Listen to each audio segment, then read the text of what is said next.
Como os irmãos já têm costume de saber, nas quartas-feiras, geralmente eu e o pastor Ricardo, nós nos revezamos aqui no púlpito. A gente traz uma série de mensagens um pouco diferentes das mensagens de domingo. Domingo uma mensagem com um tom mais evangelístico, uma mensagem onde a gente se comunica com pessoas que às vezes nunca pisaram dentro de uma igreja. Na quarta-feira, meus irmãos, nós propusemos aqui na Ibara a trazer temas que conversam com, às vezes, um pouco mais de conteúdo.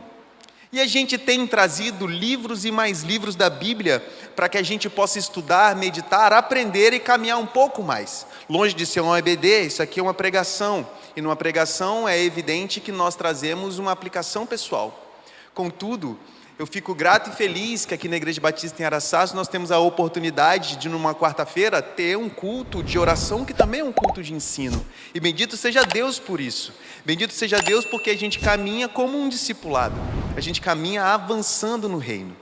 E nessas quartas-feiras de agosto, nós não poderíamos pensar num tema diferente do tema que foi proposto por nossa juventude aqui na Igreja Batista em Araçás. O tema que a nossa juventude trouxe é: eles podem, tu porém, e reticências. Nas quartas-feiras, nós tiraremos o eles podem, mas continuaremos com tu porém, porque dentro do tema do mês da juventude, nós vamos abranger mais pessoas. Nós vamos falar com jovens da idade que você quiser. Nós vamos falar com uma juventude dos anos 80, 70, 60, não sei. Mas todos fomos jovens. Mas nós não vamos falar de juventude. Nós vamos continuar trazendo a temática bíblica para que nós possamos continuar crescendo em graça e em conhecimento. Nas quartas-feiras, então, iremos abordar um conceito do mês da juventude, como os irmãos podem ver na arte. Tu, porém, todas as quartas de agosto. E a gente vai conversar, dialogar, e nós não poderíamos ler um texto diferente para iniciar, um texto diferente de 2 Timóteo, no capítulo 3. 2 Timóteo, no capítulo 3, nós vamos ler 17 versos. Aliás, os 17 versos desse capítulo. Então, segunda carta do apóstolo Paulo a Timóteo, no capítulo 3, do verso 1 até o verso 17. Saiba disto, nos últimos dias sobrevirão tempos terríveis. Os homens serão egoístas, avarentos, presunçosos, arrogantes, blasfemos, desobedientes aos pais, ingratos, ímpios, sem amor pela família, irreconciliáveis, caluniadores, sem domínio próprio, cruéis, inimigos do bem, traidores, precipitados, soberbos, mais amantes dos prazeres do que amigos de Deus, tendo aparência de piedade, mas negando o seu poder. Afaste-se também destes. São estes os que se introduzem pelas casas e conquistam mulherzinhas sobrecarregadas de pecado, as quais se deixam levar por toda espécie de desejos.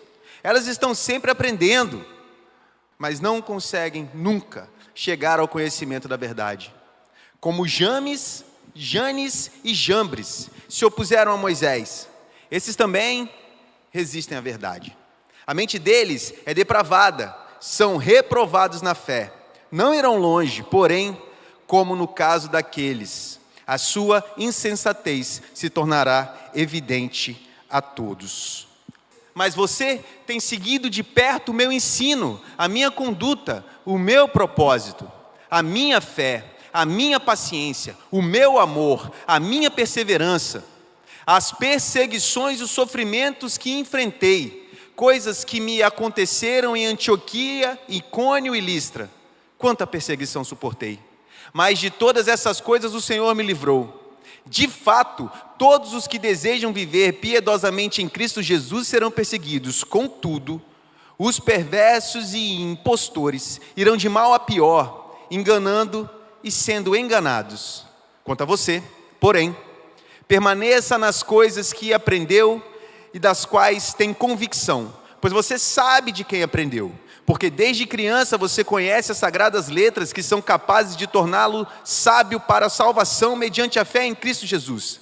Toda a escritura é inspirada por Deus e útil para o ensino, para a repreensão, para a correção e para a instrução na justiça, para que o homem de Deus seja apto e plenamente preparado para toda a obra bendito seja Deus nosso Senhor. Meus irmãos, esse texto, eu me sinto muito bem quando eu leio esse texto, porque ele é um texto maravilhoso. Para mim, é um texto soberbo de Timóteo, é um texto maravilhoso de Timóteo, de Paulo a Timóteo. A segunda carta de Paulo a Timóteo, ela é para mim o texto, uma obra-prima paulina. Eu vou falar obra-prima, meus irmãos me perdoem, porque obra-prima significa primeira obra, mas no senso comum, uma obra-prima é a melhor obra. Então permita-me dizer que 2 Timóteo é a carta de Paulo, a obra-prima paulina, onde Paulo escreve talvez com mais amor, talvez onde Paulo derrame todo o seu sentimento, todo o seu coração. Essa é a última carta que Paulo escreve em sua vida. Depois daqui, o apóstolo morre. Paulo, ele não estava no local muito bom. Ao contrário de como ele escreveu sua primeira carta a Timóteo e a Tito, que ele estava numa prisão domiciliar, aqui ele estava em algo parecido com uma masmorra. Nero, mais ou menos em 65 a 67, Nero prendeu Paulo. Paulo estava preso, acorrentado como um criminoso. Paulo ele estava num ambiente insalubre. Paulo foi abandonado por seus amigos, diz ele que somente Lucas ficou do lado dele. Então Paulo estava numa situação de solidão, abandono, numa carta que ele descreve uma insalubridade, sendo tratado como um criminoso por pregar o evangelho. Ao enviar essa carta, ainda assim, Paulo não escreve pedindo clemência, pena ou livramento. Muito pelo contrário. É uma carta de encorajamento para seu amado filho na fé, Timóteo. Paulo escreveu esse último registro, entendendo que sua vida se encerraria, mas sabendo que a sua mensagem, a mensagem do Evangelho, essa nunca se encerraria. E ele disse: permaneça no que aprendeu, e é nisso que nós vamos meditar hoje. Permaneça no que aprendeu. Paulo poderia ter mandado uma carta dizendo qualquer outra coisa. Em sua urgência, Paulo poderia ter pedido para que Timóteo fizesse qualquer outra coisa. Timóteo, fuja enquanto é tempo. Timóteo, você que está aí pastoreando essa igreja, se esconda. Timóteo, avise aos outros, vão nos pegar. Ao contrário disso, o apóstolo disse: coragem, permaneça de pé. É assim que vai ser. E sempre será. E a gente aprende muitas coisas interessantes nesse texto. Claro, não poderia ser diferente, é a palavra de Deus. Mas a gente aprende que os últimos dias serão difíceis. Só que eu tenho algo para dizer para você, meu irmão e minha irmã. Os últimos dias, eles foram inaugurados na primeira vinda do nosso Senhor. De lá para cá, vivemos os últimos dias. Esses dias serão difíceis. Não é que esse dia vai piorar amanhã, ou que depois de amanhã vai ser um dia ainda mais difícil, ou que vai ter um dia que vai ser muito difícil, não.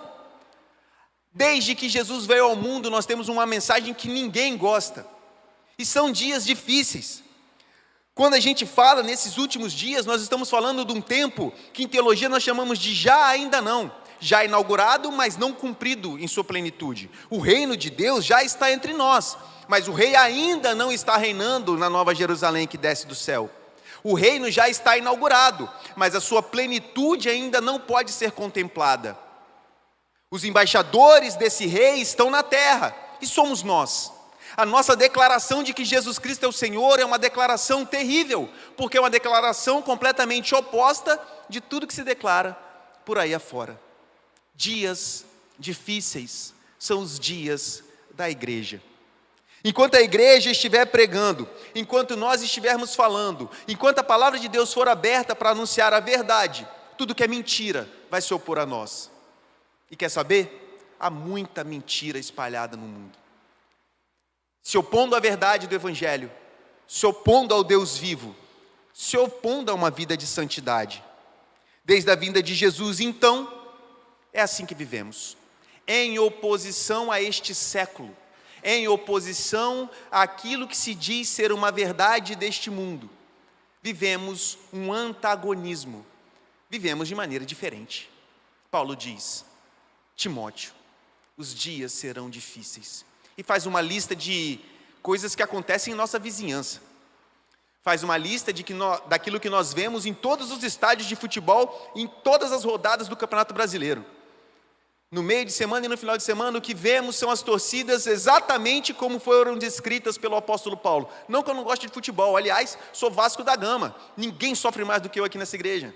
Nos últimos 15 anos, pelo menos, ninguém. E estou aqui de pé, pregando o evangelho. Dias difíceis, vocês estão achando? Vocês acham que está difícil para vocês? Imagina para mim, meu irmão. Imagina o que eu não já ouvi. Ganhamos do Atlético Goianiense, quase perdemos. Mas os dias são os dias difíceis, meus irmãos, dias complicados. Quando a gente lê quem são essas pessoas, Paulo cita a nossa vizinhança, mas às vezes Paulo cita quem somos. E aí está o grande problema, porque quando o texto bíblico faz uma lista de pessoas que amam esse mundo, e uma dessas características aponta para mim, significa que pode ser que eu precise me arrepender de alguma coisa. Porque eu sou um pecador. Infelizmente, eu nasci pecador. Infelizmente, até que Jesus volte, eu não vou conseguir me livrar dessa doença terrível chamada pecado. Bendito seja Deus que o sangue derramado pela cruz se tornou um óculos para Deus. E esse óculos, chamado sangue de Jesus, faz com que a minha vida seja enxergada por Deus por uma lente que purifica a minha vida. Sem o sangue de Jesus, eu não mereço nada diferente do afastamento do Deus Todo-Poderoso. Então, quando você vê uma pessoa que se afastou do Deus eterno por toda a sua vida, ela vai ser premiada com isso. Na eternidade vai ser premiada com o afastamento eterno de Deus. O nome disso é inferno. Mas nós que confiamos na promessa do Senhor, entregamos nossa vida para Cristo e lutamos contra essa natureza de pecado, segundo a promessa dele, esperamos novos céus e nova terra, onde habita a justiça, e habitaremos com ele eternamente, aí sim, sem pecar. Mas graças a Jesus Cristo. Esses dias difíceis, então, são difíceis para todos. Difícil para se manter de pé, em contramão, sendo antagonista a tudo que se apresenta por aí, mas difícil para mim mesmo, que luto, esmurro o meu corpo para que eu não seja vencido pelo meu próprio pecado, para que eu não sucumba na minha natureza que me chama para a destruição todos os dias. Eu luto contra mim, para que eu possa viver em santidade ao Senhor, não para que os irmãos me vejam em santidade. Por mais que meu testemunho valha e precisa valer, ainda mais com o título de pastor, meu testemunho ele precisa ser importante para os irmãos da igreja. Contudo, eu preciso ser melhor ainda quando eu estou sozinho, porque é sozinho que eu sou quem sou, é sozinho que eu sou aquilo que tem de pior em mim. É tomando o contra-ataque do Atlético Goianiense que eu sou quem eu sou de verdade. Segundo o apóstolo, nós precisamos nos afastar de todos aqueles que nos fazem cair. Assim como o Salmo 1, não sentar à roda dos escarnecedores. Aí a gente tem uma dúvida. Paulo, parece que você não fez isso, meu irmão, porque você levava o evangelho, era para esse povo. Do que é que você está falando? Obviamente, meus irmãos, Paulo não está dizendo que nós não devamos ir até as pessoas que estão mortas em seus delitos e pecados, que ainda estão rumando para a condenação e apresentar o evangelho. Paulo diz, não caminhe como eles. Não seja uma bucha dessa relação, mas ao contrário, você tem que ser sal da terra e luz do mundo, você tem que ser diferente ali, você tem que ser o antagonista daquela região, você tem que ser afastado desse modelo de sociedade que diz que o que a gente prega é antiquado, é antigo, precisa ser revisto, etc, etc e etc. É pregar o evangelho sem se contaminar com o mundo, é falar de Jesus sem adaptá-lo, É pregar a verdade do Evangelho, mesmo que ela seja amarga para muitos. É falar de Jesus Cristo a todo aquele que tem ouvido para ouvir, para que todo aquele que tem ouvido para ouvir ouça a mensagem do Evangelho da minha boca, que minha boca seja santa. Mesmo no ambiente atribulado, trabalho, escola, rua. Não importa onde você está. Afaste-se deles, afaste-se do modelo deles, seja um modelo diferente, mesmo que todos se afastem de você. Paulo estava vivendo exatamente isso. O Império Romano colocou Paulo como um criminoso no local insalubre, e todos se afastaram dele. Menos Lucas, todos os outros se afastaram dele. Nós aprendemos uma segunda coisa, meus irmãos, que nós temos que nos lembrar do testemunho dos apóstolos. Aí você me pergunta, que tipo de testemunho? Meu irmão, não sei se te contaram, mas só João morreu de velho. Os apóstolos e os pais da igreja viveram a vida cristã com alegria, muitas vezes tendo uma morte cruel e dolorosa. Crucificações, açoites, espadas, lanças, fogueiras, isolamento. A quantidade de velório de amigos que João presenciou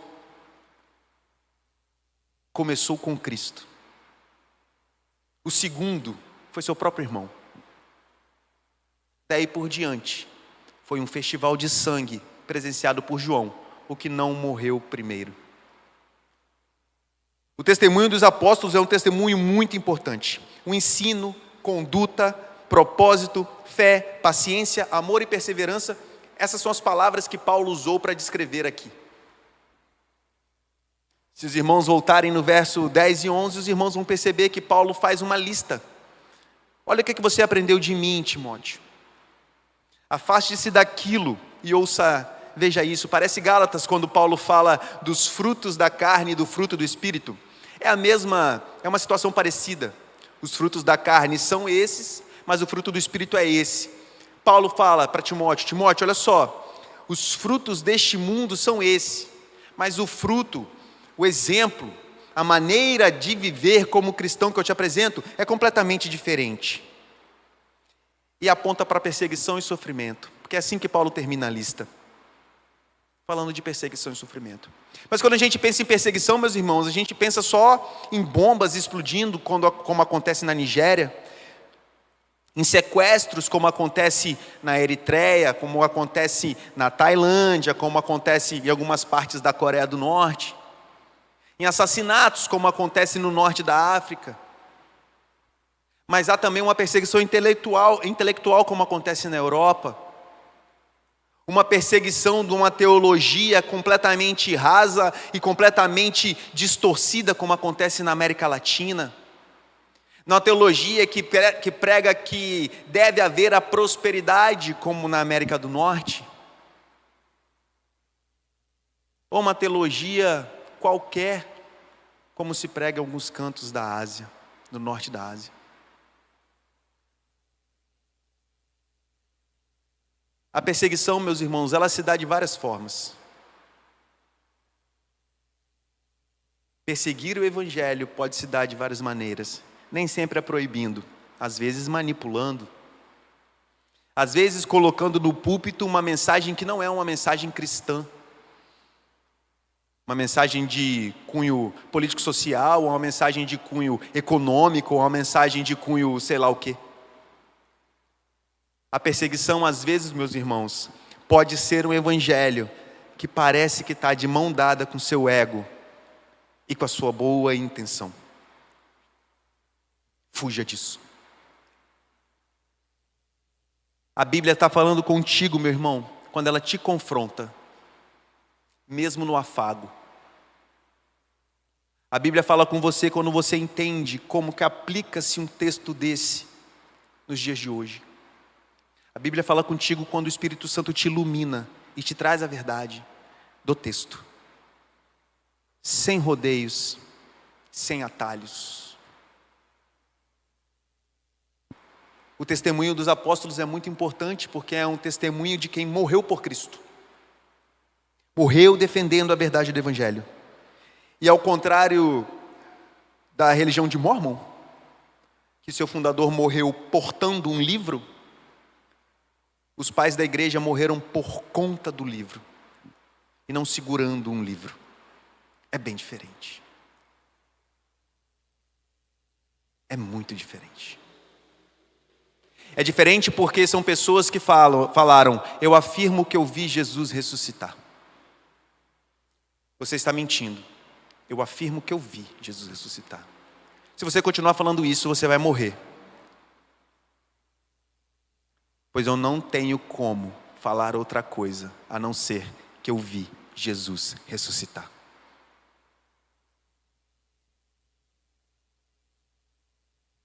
O testemunho dos apóstolos é fantástico. O testemunho de Paulo é belíssimo. Paulo está aqui no momento de sofrimento, dor. Ele está dizendo o tanto que Deus ensinou a ele. Porque o sofrimento marca a nossa vida. O sofrimento, ele escreve, ele cicatriza. Às vezes para de doer, mas a marca do sofrimento continua ali. Às vezes é um corte de verdade na pele, ou às vezes é um corte de verdade dentro da cabeça. Às vezes é um rasgo no coração. Às vezes é uma traição. Às vezes é uma doença. Mas o sofrimento marca a nossa vida. Mas marca tanto pelo sofrimento, quanto pela cura que Deus traz. Porque quando o nosso sofrimento se resolve pelo poder de Deus, muitas vezes sem que nós entendamos, meus irmãos, quanta alegria nos dá. Deus, nunca imaginei que eu pudesse olhar para trás e lembrar do sofrimento sem sofrer. Paulo aqui, ele estava descrevendo o sofrimento. Mas Paulo não tem uma escrita triste. Paulo aqui, ele não escreve pedindo consolo, mas consolando. Que homem,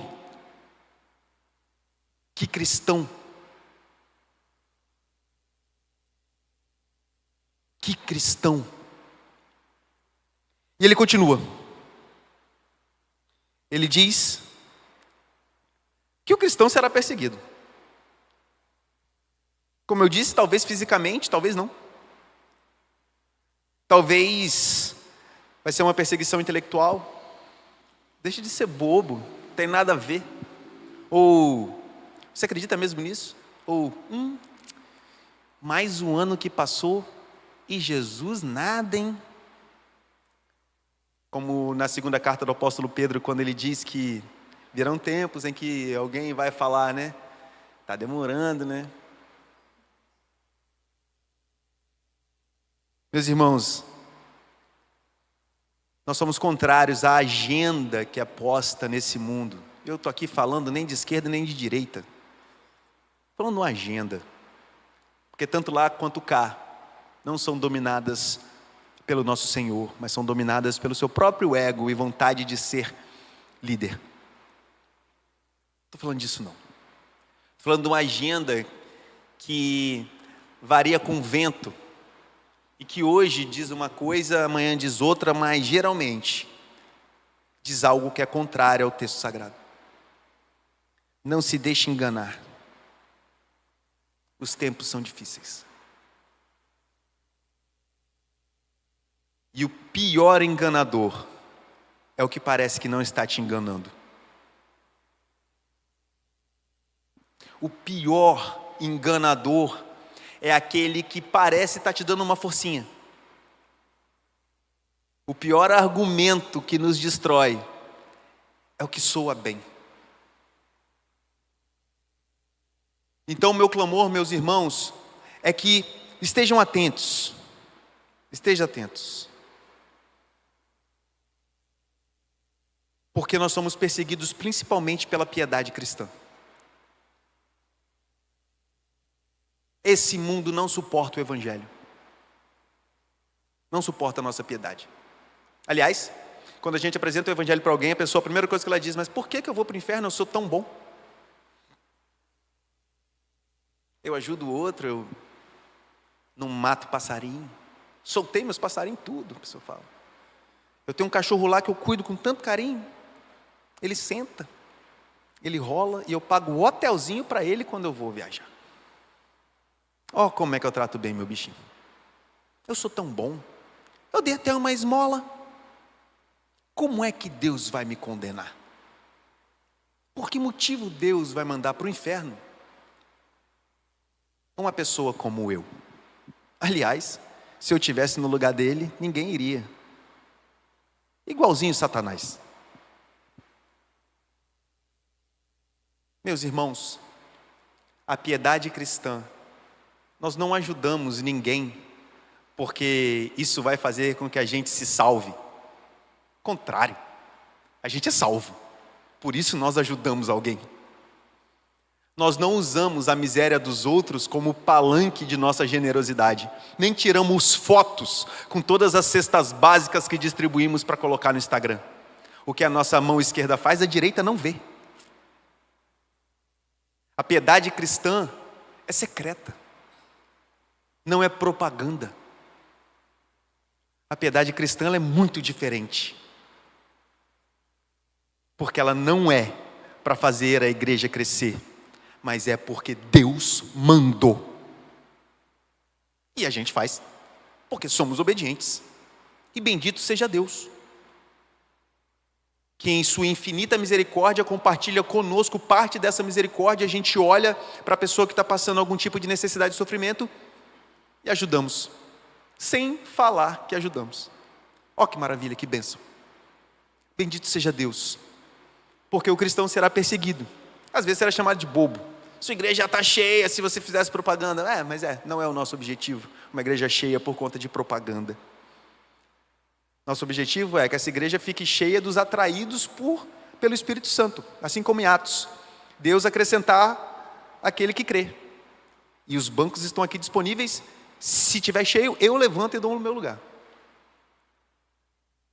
E bendito seja Deus pela igreja do Senhor. Por fim, meus irmãos, permaneça no que aprendeu, que é o nosso título. Mas calma aí, de quem que você aprendeu? O que você aprendeu, pelo amor de Deus? Porque aqui, meus irmãos, Paulo está falando: permaneça no que você aprendeu de mim. Por isso que uma das primeiras coisas que nós conversamos aqui é: permaneça na doutrina dos apóstolos. Nós aprendemos com eles. E o que eles fizeram está registrado nas Escrituras Sagradas. Então, o que você aprendeu? Com quem que você aprendeu? Você aprendeu com a palavra de Deus? Bendito seja o nosso Senhor por isso. Se você aprendeu com a palavra de Deus, permaneça no que você aprendeu. Mas se você aprendeu algo diferente disso, você não aprendeu ainda. Mas ainda há tempo de aprender. Você está numa igreja. Aqui, nosso objetivo é que você aprenda a ser um excelente cristão. Não como nós também estamos aprendendo a ser. Nosso convite é para que você caminhe conosco, olhando para os apóstolos, mirando em Cristo, para que a gente nunca se desvie do Evangelho, nem para a esquerda nem para a direita, que a gente continue caminhando em direção ao Evangelho. Porque nós encontramos salvação em Jesus. Nós não encontramos salvação numa placa denominacional ou algo disso. Por isso que nós caminhamos conforme os apóstolos caminharam. Eles são os primeiros que caminharam com Jesus. Por isso que nós os imitamos, ou tentamos imitá-los. E por isso que Paulo faz um apelo ao seu amado Timóteo: me imite, Timóteo, mesmo que seu final seja como o meu. Me imite, Timóteo, me imite, não refugue. Se você se preparou, vá, Timóteo. Esteja com os ouvidos abertos para ouvir o que o Espírito vai falar contigo. Esteja disposto a aceitar o que o Espírito de Deus determinar na sua vida. E caminhe conforme os apontamentos do Pai. nem sempre vai ser fácil, mas permaneça no evangelho verdadeiro que você aprendeu. Porque esse evangelho é útil para ensinar, repreender, corrigir e instruir na justiça. O verdadeiro evangelho nos instrui em Cristo a toda boa obra. Por isso, igreja, tu, porém, siga em frente, olhando para a cruz, imitando Paulo, até que Jesus volte, ou que nós o encontremos pela nossa morte. Vamos ficar de pé? Vamos orar a esse Deus Todo-Poderoso. Bendito seja Ele pela maravilhosa graça, bendito seja Deus porque Ele é bom, bendito seja Deus porque Ele é Pai, e bendito seja o Pai de nosso Senhor Jesus Cristo por ter nos permitido a cruz, e pela cruz é que nós conseguimos acessar a doce e sublime salvação. Curve sua cabeça, por favor. Pai, Deus bendito e maravilhoso, aqui está a tua palavra lida, Pai. Aqui está a tua palavra apresentada à tua igreja, com o objetivo de instruir a todos nós a caminharmos um pouco mais próximos de ti, da tua verdade. Muito obrigado, Pai, por tantos exemplos que temos aqui. Muito obrigado por essa igreja, Pai. Muito obrigado por todos que estão aqui. Pai, nos ajude. A caminhada cristã nem sempre é fácil. Muitas vezes, Pai, as tentações vêm, muitas vezes a gente tropeça. Pai, que a gente levante e continue caminhando em sua direção. Que os ralados desse tropeção, Pai, eles sarem, e que as cicatrizes nos mostrem como é ruim tropeçar. E que a graça soberana de Jesus, o amor do Pai, as doces e benditas e ricas consolações do Espírito Santo esteja sobre toda a igreja da face da terra, não só hoje, mas para sempre, até que o Senhor venha. Amém.